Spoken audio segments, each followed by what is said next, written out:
आज बात करते हैं सीओपीडी या क्रॉनिक ऑब्स्ट्रक्टिव पल्मोनरी डिजीज की।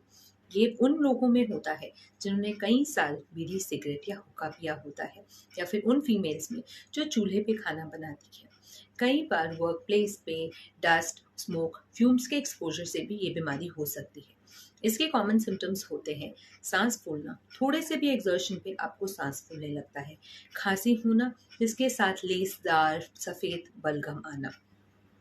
ये बीमारी का अगर समय से इलाज ना हो तो ये बीमारी बढ़ती जाती है और हमारे लंग्स को वीकन करती जाती है, और आगे चल के हमें ऑक्सीजन की कमी होनी शुरू हो जाती है।